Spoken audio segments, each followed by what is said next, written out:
Imagine for a second that you're an entrepreneur and Yeah. you're sitting in a cafe in Pasto, Colombia. Okay. Setting the scene. I like it. Yeah, so you've got, a decent Wi-Fi connection, just a standard laptop and an idea.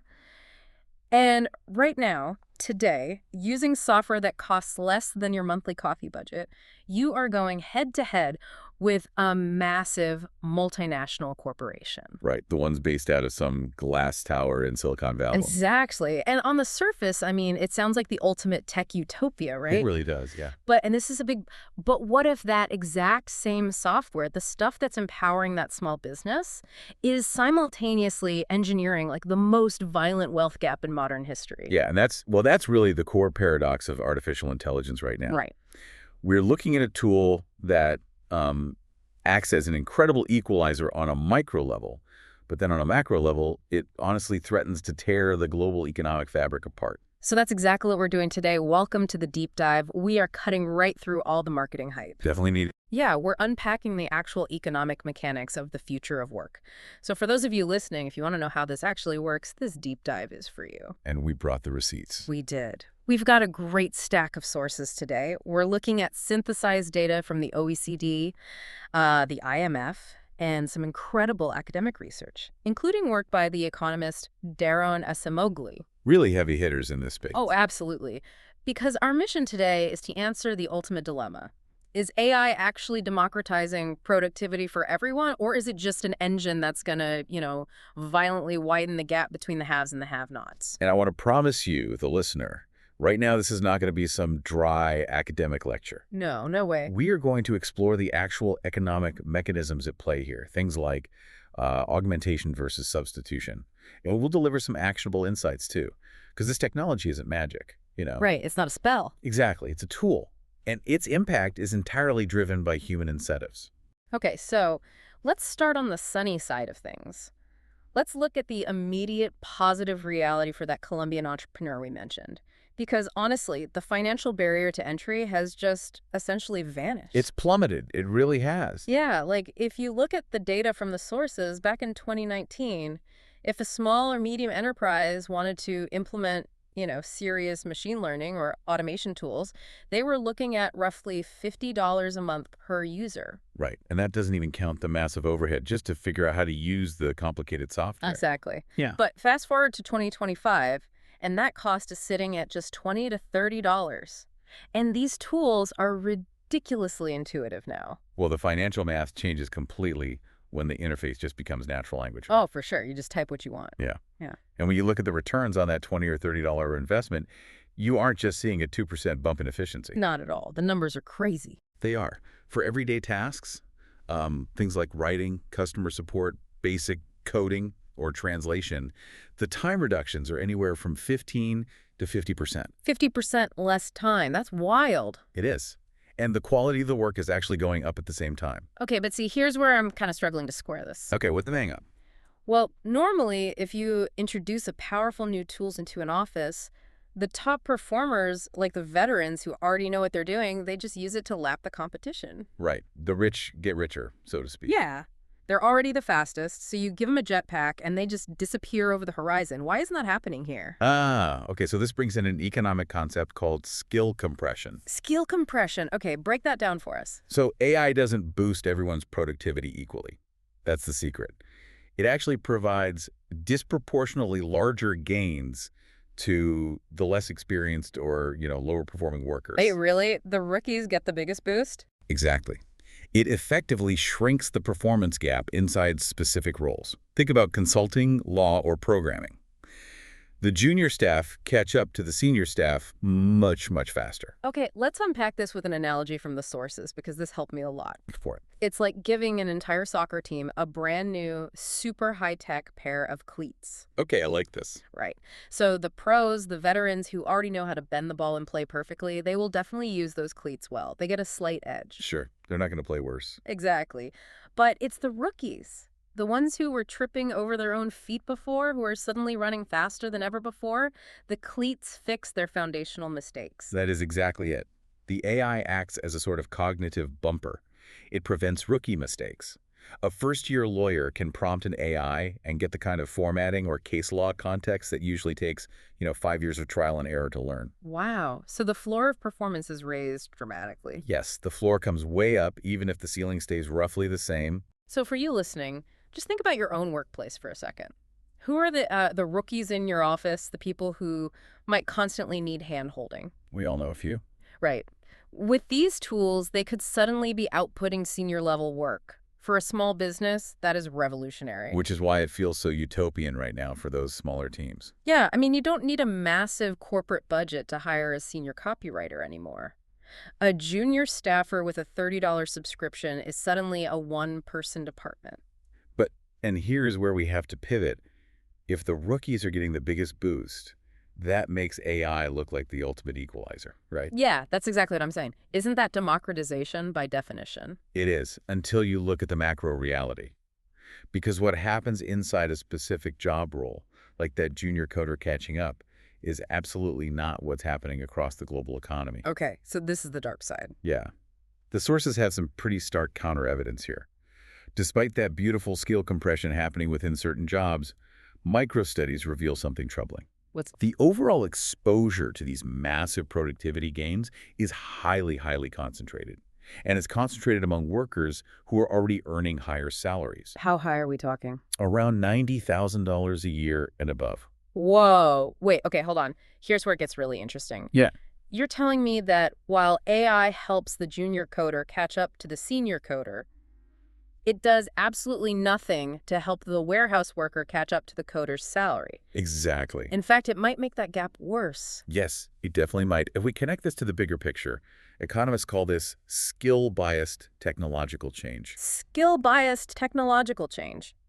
That sounds like a mouthful.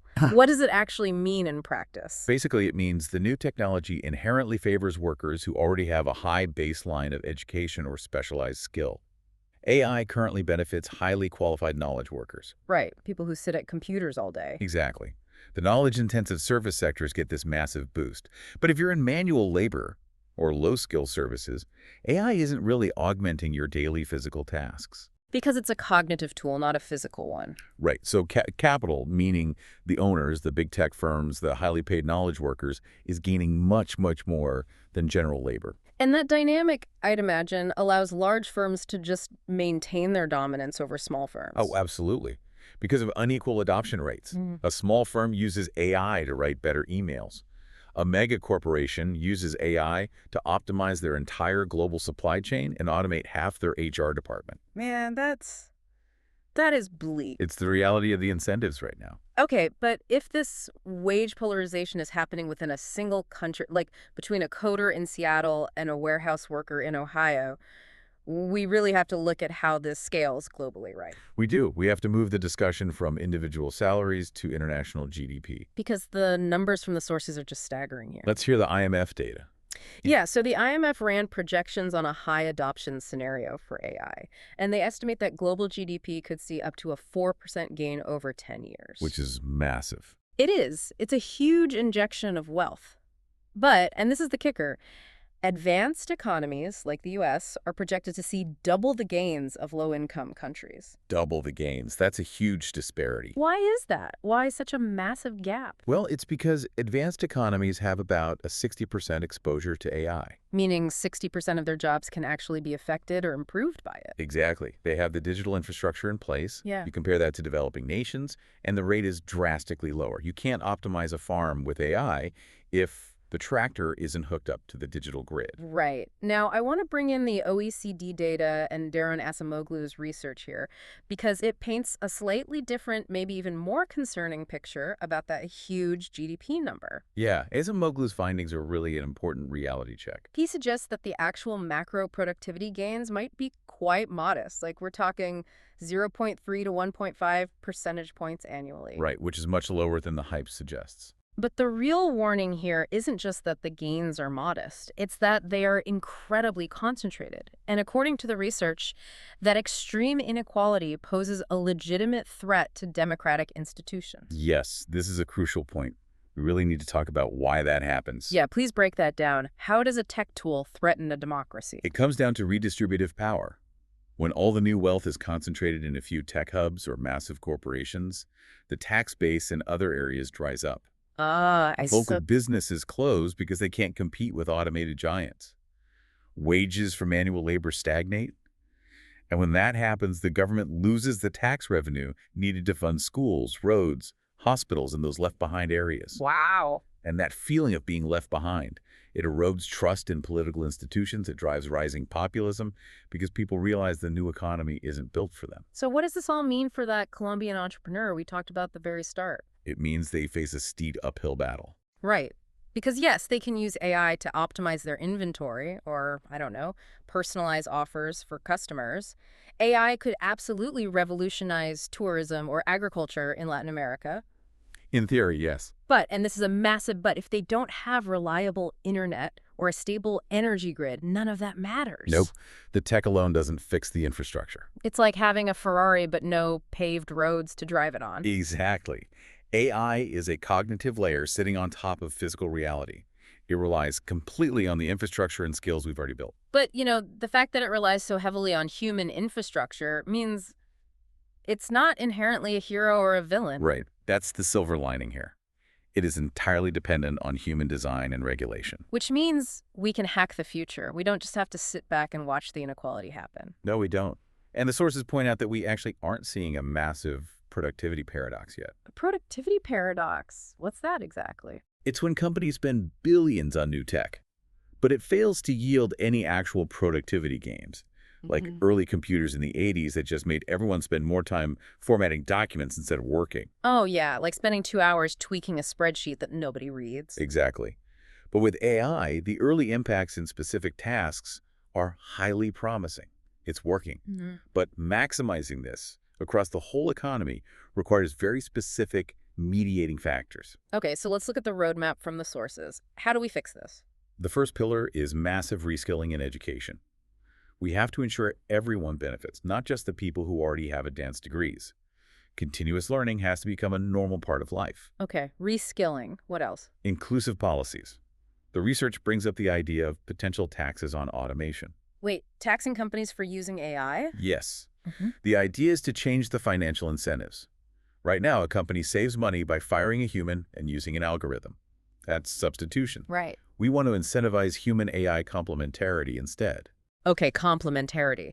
So that means instead of replacing the worker, you give the worker the AI tool so they can do their job 10 times better. Exactly. You want tax codes and regulations that make it more profitable to augment your workforce rather than just replace them entirely. And I'd imagine there needs to be global support too, right? For that infrastructure problem we talked about. Global support for digital infrastructure in developing countries is non-negotiable. Plus, we need serious ethics and governance to mitigate the concentrated power of big tech. Right, because right now a handful of companies hold all the keys. They do, and that has to be managed. This raises a really important question for you, the listener. It really does. While the governments of the world are figuring out macro policies and automation taxes over the next decade, how do you ensure you're on the right side of this divide tomorrow? You can't wait for the policy to save you. Exactly. And the Small Business Administration has some really great practical advice in the text here. They say, start small. That's the best approach. Yeah. Don't wait to be replaced. Make the AI work for you by experimenting and measuring in your own daily tasks. Like, if you write weekly reports, use an AI to generate the first draft. Right. Figure out how to be the manager of the AI rather than competing with it on raw output. Because the people who thrive will be the ones who know how to direct the algorithms. So just to briefly recap the journey we've been on today. We've covered a lot of ground. We really have. We've seen how AI acts as this incredible digital equalizer for rookies and small businesses, giving them that skill compression boost. High-tech cleats? Yes, the cleats. But we've also seen how it acts as an inequality engine for high earners and advanced economies, threatening to widen the wealth gap globally. Because of the $90 K divide and the lack of physical infrastructure in developing nations. Exactly. The future isn't written in code yet. It requires inclusive policies and real investment in human capital to ensure we actually get shared prosperity out of this. And before we go, I want to leave you with one final puzzle to chew on. Something that really builds on the source material's call for taxing automation. Ooh, I love a good thought experiment. What is it? Well, we talked about the need to potentially tax automation to level the playing field, right? Yeah, to fund the reskilling and incentivize complementarity. But think about this. If governments start heavily taxing companies for using AI instead of human labor, will that just incentivize businesses to take their AI use underground? Wait, what do you mean? Could we see the rise of a shadow economy of automated labor? Like a scenario where companies secretly use AI to do the work of 100 people, but they slap a human name on it just to avoid the tax? Oh, wow. A shadow economy of AI. Right. How do you even audit a company's brain power? How do you prove a human didn't write that report? That is, wow, that's a wild thought. Trying to audit whether a thought came from a human or a machine to collect a tax. Good luck to the IRS on that one. It's going to be a fascinating decade, that's for sure. It really is. Well, for now, your mission this week is to go hack your own productivity. Find one small task, apply an AI tool to it, and see what happens. Thank you so much for joining us on this deep dive.